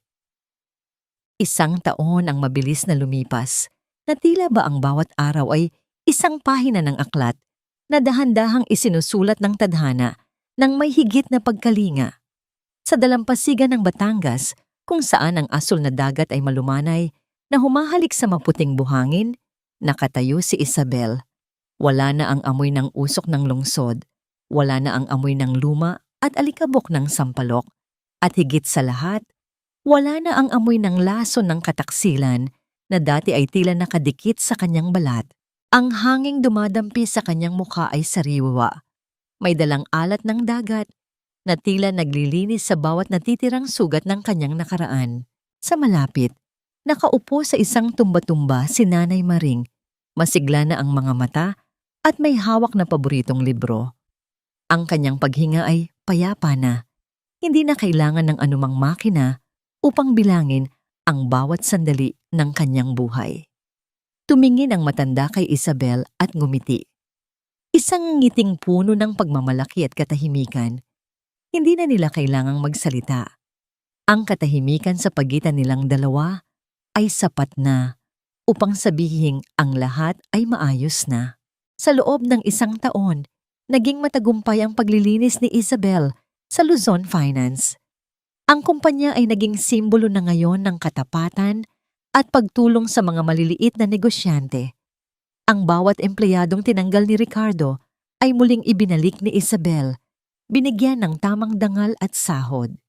Si Attorney Aris at Mateo ay nananatiling kanyang mga katuwang, hindi lamang sa negosyo, kundi bilang mga tunay na kaibigan na naging saksi sa kanyang paglalakbay mula sa abo. Kumusta na si Ricardo? Ayon sa mga huling balita, ang lalaking dati ay hari ng finance ay naging isang anino na lamang sa loob ng kulungan. Ang kanyang kaso ay naging babala sa lahat ng mga abusadong makapangyarihan. Si Nicole naman ay nawala na parang bula matapos makuha ng mga awtoridad ang lahat ng kanyang ninakaw na yaman. Iniwan ang lahat ng kanyang kasinungalingan sa likuran. Si Doña Aurora ay mag-isang naninirahan sa isang maliit na bahay. Malayo sa rangyang dati ay ipinagmamalaki niya. Pinagsisisihan ang bawat sandaling pinili niya ang pera kaysa sa tunay na pamilya. Isang matangkad na lalaki ang lumapit kay Isabel mula sa likuran. Ito si Gabriel, ang lalaking matagal nang naghihintay sa anino ni Isabel, ang kanyang unang pag-ibig noong kolehiyo na hindi niya napili dahil sa kanyang pagkabulag kay Ricardo. Si Gabriel ang misteryosong lalaking nagpakita sa ospital noon, ang taong nagbigay ng huling piraso ng impormasyon upang tuluyang mapabagsak ang sindikato ni Senator Villafuerte. Isabel, handa na ang hapunan. Ang sabi ni Nanay Maring, gusto raw niya ng adobo na luto mo. Ang wika ni Gabriel sa tonong puno ng paggalang at lambing. Humarap si Isabel sa kanya. Wala nang pait sa kanyang mga mata. Napagtanto niya na ang pagpapatawad ay hindi nangangahulugang paglimot sa sakit, kundi ang pagpili na huwag nang hayaang kontrolin ng sakit na iyon ang kanyang kinabukasan. Napatawad na niya si Ricardo, hindi dahil karapat-dapat ito, kundi dahil karapat-dapat si Isabel sa kapayapaan. Susunod na ako, Gabriel. Sandali na lang, ang sagot ni Isabel. Sa huling pagkakataon, tiningnan ni Isabel ang malawak na abot-tanaw. Naalala niya ang babaeng umiiyak sa gitna ng ulan sa sampalok, ang babaeng itinapon at minaliit. Ang babaeng yon ay wala na. Ang narito ngayon ay isang reynang binuo, ang sarili, mula sa pagkabasag. Isang babaeng natutunang ang tunay na halaga ay hindi nasusukat sa kumpanyang kanyang pinamumunuan, kundi sa kung paano niya nagawang mahalin muli ang kanyang sarili.